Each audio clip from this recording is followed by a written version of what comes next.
अब तक की कहानी में आप सबने देखा वो अपने माँ बाप के बिल से बहकर बाहर निकल गया। इसे घर के अंदर ले चलते हैं और सुखाते हैं। मैं यही रहूंगा और सब पता लगाऊंगा। लेकिन मैं यहाँ नया हूँ। नाग कौन है? मैं नाग हूँ। वो गुस्से में चारों ओर देखने लगा। सांप का जब वार चूकता है तो वो बिना आवाज किए गायब हो जाता है। पापा जल्दी आकर देखिए, हमारा नेवला सांप से लड़ रहा है। इसने तो टेडी की जान बचा ली। अब आगे देखिए। उस रात खाने के वक्त मेज पर रखे वाइन ग्लासेस के बीच इधर उधर घूमते हुए वो अपना पेट अच्छे खासे खाने से 3 गुना भर सकता था। पर उसे नाग और नागैना याद आए। और भले ही टेडी की माँ उसे सहला रही हो और टेडी के कंधे पर बैठना मजेदार था, उसकी आंखें बीच बीच में उनके बारे में सोचकर लाल हो जाती और बीच बीच में वो अपने अंदाज में रिक टिक टिक्की टिक्की चक बोल उठता। टेडी उसे उठाकर सोने ले गया और जोर देकर कहा कि रिकी टिक्की उसकी ठोड़ी के नीचे ही सोए। रिकी टिक्की इतना शरीफ था कि वो कभी भी काटता या खरोंचता नहीं था, पर जैसे ही टेडी सो गया वो घर के आसपास अपनी रात की सैर पर निकल पड़ा। अंधेरे में वो दीवार के किनारे रेंग रहे चुचुंदरा से जा टकराया। वही छोटा सा मस्करैट यानी छछुंदर जो हमेशा छिपकर दीवार के किनारे किनारे चलता था। चुचुंदरा बहुत दुखी और डरपोक छोटा सा जानवर है। वो पूरी रात कराहता और लगातार चहचहाता रहता है और बार बार सोचता रहता है कि वो कमरे के बीच में दौड़ जाएगा, पर वो कभी भी वहां तक नहीं पहुंच पाता।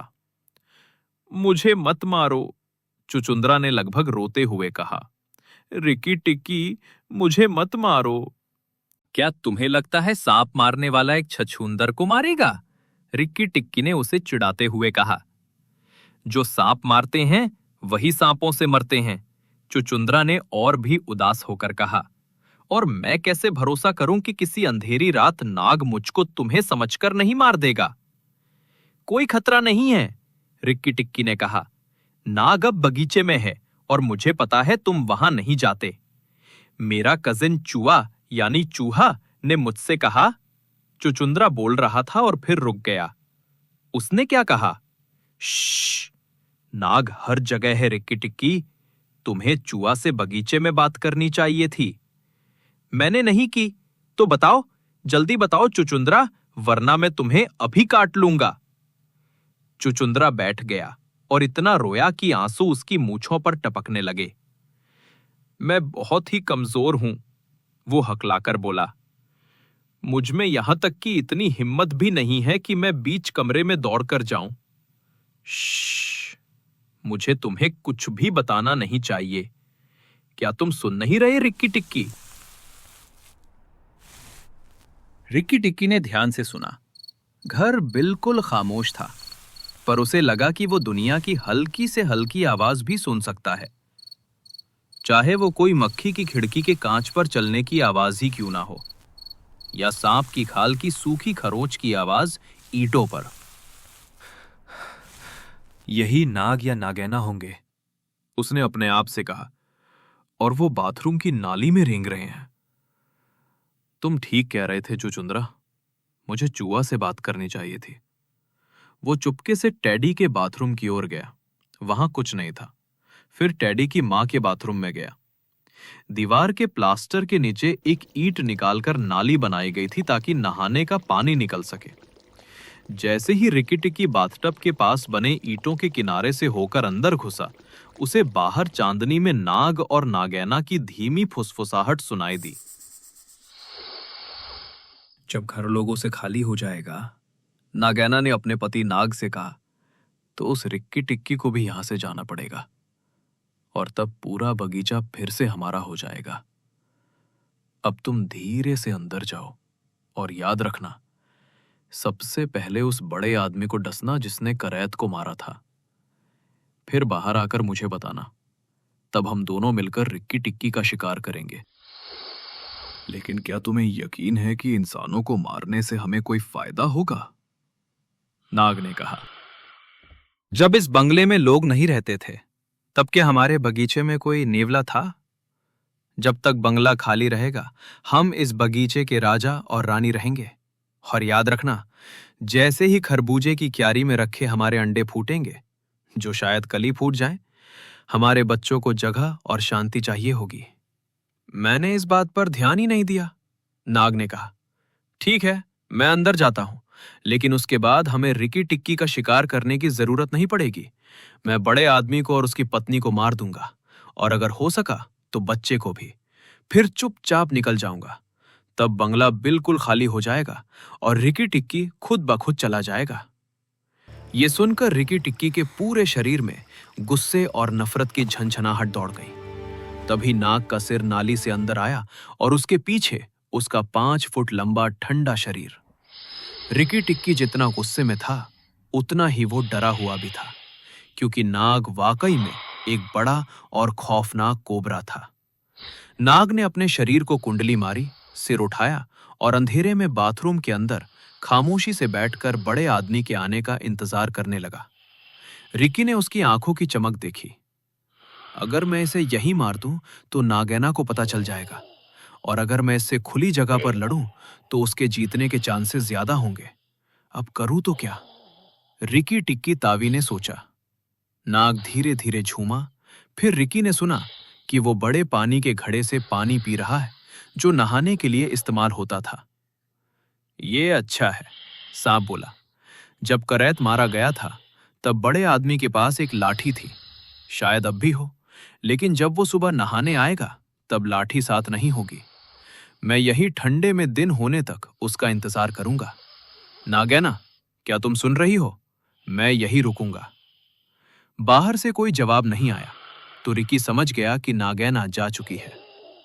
नाग धीरे धीरे नीचे लिपट गया, पानी के घड़े के नीचे के गोल हिस्से के चारों ओर कुंडलियां बनाकर। रिकी टिक्की बिल्कुल स्थिर पड़ा रहा, मानो मरा हुआ हो।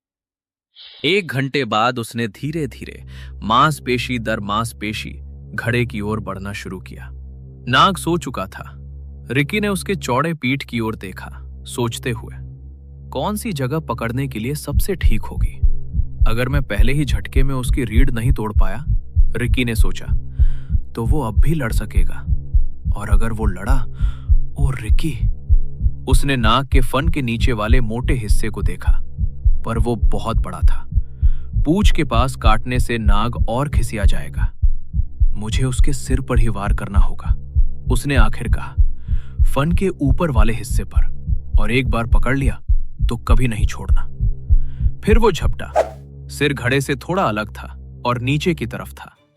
जैसे ही उसके दांत नाग के सिर में धंसे, रिकी ने अपनी पीठ लाल मिट्टी के घड़े की उभरी हुई जगह पर टिका दी, ताकि सिर को दबा सके। उसे बस 1 सेकंड का सहारा मिला और उसने उसका पूरा फायदा उठाया। फिर नाग ने उसे झकझोरना शुरू किया, जैसे कोई कुत्ता चूहे को झकझोरता है, फर्श पर आगे पीछे ऊपर नीचे गोल गोल घूमते हुए। पर रिकी की आंखें लाल थीं और वो नहीं छोड़ा। नाग का शरीर फर्श पर पटका, टिन का प्याला, साबुनदानी, ब्रश सब बिखर गए और टब के किनारों से टकराने की आवाज आई। रिकी ने अपने जबड़ों को और मजबूती से भींच लिया, क्योंकि उसे यकीन था कि वो मारा जाएगा और परिवार की हिफाजत के लिए वो मरते दम तक दांत गड़ाए रखना चाहता था। तभी उसके पीछे से एक तेज धमाके की आवाज आई, जैसे बिजली गिरी हो। एक गर्म हवा का झोंका आया और उसकी फर झुलस गई। बड़ा आदमी बाथरूम में हो रहे शोर की वजह से जग गया था और उसने बंदूक की दोनों नलियों से नाग के फन के ठीक पीछे गोली चला दी थी। रिकी ने आंखें बंद कर ली और सिर पकड़े रहा, ये सोचकर कि अब वो मर गया है। पर नाग का सिर हिला नहीं। बड़े आदमी ने उसे उठाया और अपनी पत्नी से कहा, ये वही नेवला है एलिस। इस छोटे साथी ने आज फिर हमारी जान बचाई है। तब टेडी की मां बहुत सफेद डरा हुआ चेहरा लिए अंदर आई। नाग का मरा हुआ शरीर देखा और फिर रिकी टिक्की खुद को घसीटते हुए टेडी के कमरे तक ले गया। रात का आधा हिस्सा उसने खुद को धीरे धीरे झटकते हुए ये जानने में बिताया कि क्या वो सच में 40 टुकड़ों में टूट गया है, जैसा उसे लग रहा था। सुबह हुई तो उसका शरीर अकड़ा हुआ था, लेकिन उसे अपने किए पर बहुत गर्व था। अब मुझे नागैना से निपटना है, और वो 5 नागों से भी ज्यादा खतरनाक होगी, और कौन जानता है कि उसके अंडे कब फूट जाए।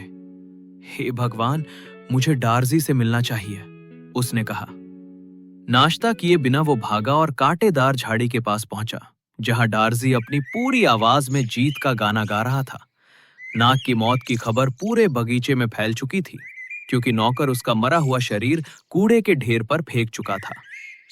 अरे बेवकूफ चिड़िया, रिकी ने गुस्से से कहा, क्या ये तुम्हें गाने का वक्त लगता है? नाग मर गया, मर गया, मर गया। डार्जी गाने लगा। बहादुर रिक्की टिक्की ने उसे सिर से पकड़ लिया और कसकर पकड़े रखा। फिर बड़े आदमी ने बंदूक से वार किया और नाग 2 टुकड़ों में कट गया। अब वो कभी मेरे बच्चों को नहीं खा पाएगा। रिक्की टिक्की ने चारों तरफ ध्यान से देखा और बोला, ये सब ठीक है, लेकिन नगाइना कहाँ है? डार्जी बोला, नगाइना बाथरूम के नाले के पास आई थी और नाग को आवाज दी। तभी सफाई करने वाले आदमी ने नाग को डंडे से उठाया और कूड़े के ढेर पर फेंक दिया। अब आओ हम महान लाल आंखों वाले रिक्की टिक्की की तारीफ में गाना गाएं। और डार्जी जोर जोर से गाने लगा। रिक्की टिक्की बोला, अगर मैं तुम्हारे घोंसले तक पहुंच पाता तो तुम्हारे बच्चों को नीचे गिरा देता। तुम सही समय पर सही काम करना नहीं जानते। तुम वहां घोंसले में सुरक्षित हो, लेकिन यहां नीचे मेरे लिए जंग चल रही है। डार्जी, थोड़ा देर के लिए गाना बंद करो। डार्जी बोला, महान और सुंदर रिक्की टिक्की के लिए मैं गाना रोक देता हूं। बताओ, हे भयानक नाग को मारने वाले, क्या बात है? रिक्की टिक्की बोला, तीसरी बार पूछ रहा हूं, नगाइना कहां है? डार्जी ने कहा, वो अस्तबल के पास कूड़े के ढेर पर है। नाग की मौत का दुख मना रही है। महान है सफेद दांतों वाला रिक्की टिक्की। रिक्की टिक्की बोला, मेरे सफेद दांतों को छोड़ो। क्या तुमने कभी सुना है कि वो अपने अंडे कहाँ रखती है?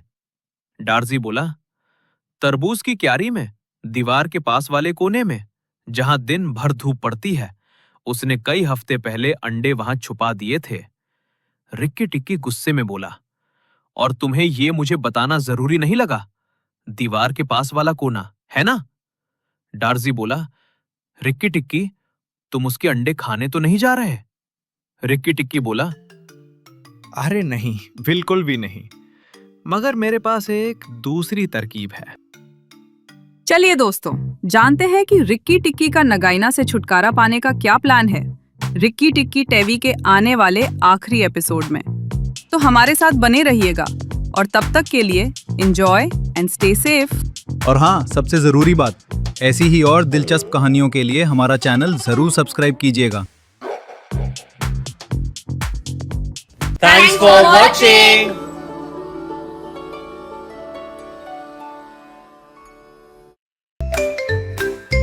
Please subscribe to our channel for more videos.